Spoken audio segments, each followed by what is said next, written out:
नमस्कार. या क्षणाची सर्वात मोठी बातमी. मुंबईत शिंदेची मोठी खेळी. नेमकं काय आहे बातमीत हे सविस्तर जाणून घेण्यासाठी मराठी राजकारण न्यूज या यूट्यूब चॅनलला अजूनपर्यंत सबस्क्राईब केलं नसेल तर लगेच सबस्क्राईब करा. व्हिडिओ आवडल्यास लाईक आणि शेअर करा.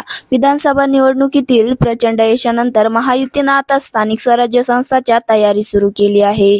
याच पार्श्वभूमीवर विरोधी पक्षातील काठावरच्या नेत्यांना आपल्या पक्षात आणण्यासाठी चढाओढ लागली आहे. याच उपमुख्यमंत्री एकनाथ शिंदे यांनी जोरदार तयारी सुरू केली आहे. त्यांनी आता पुन्हा एकदा माजी मुख्यमंत्री उद्धव ठाकरे यांना जोरका झटका दिला आहे. मुंबई महापालिका जिंकण्यासाठी एकनाथ शिंदे यांच्याकडून जोरदार मोर्चेबांधणी सुरू आहे. उद्धव ठाकरेंनीही विधानसभेतील पराभव पचवत पुढचं संपूर्ण लक्ष मुंबई पालिकेवर केंद्रित केलं आहे. मात्र शिंदेंनी आता ठाकरेंना मुंबईतच मोठा धक्का दिला आहे.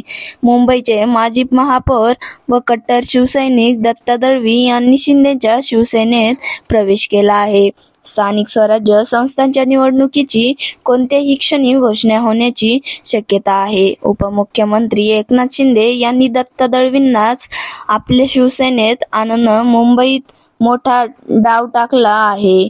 दळवी हे 2005 ते 2007 या काळात मुंबईचे महापौर म्हणून कार्यरत राहिले.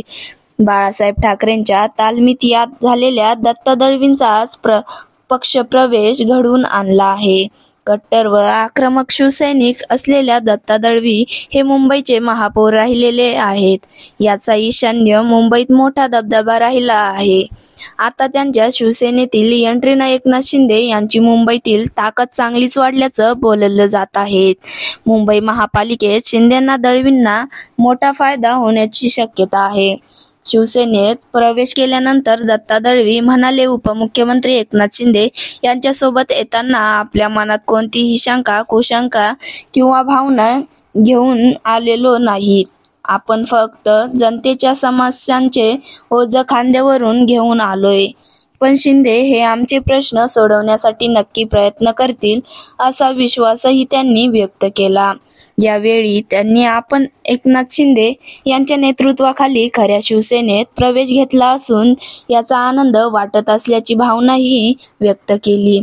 मातोश्री आणि बाळासाहेब ठाकरे यांचे निष्ठावंत कार्यकर्ते म्हणून मुंबई दत्ता दळवींची मुंबईसह राज्याच्या राजकारणात ओळख आहे.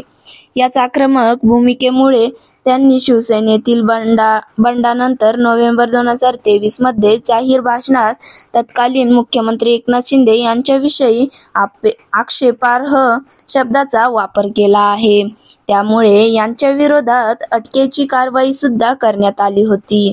त्यावेळी उद्धव ठाकरे हे त्यांच्या शिवसेनेसह दळवी पूर्ण ताकदीनं पाठीशी उभे राहिले होते.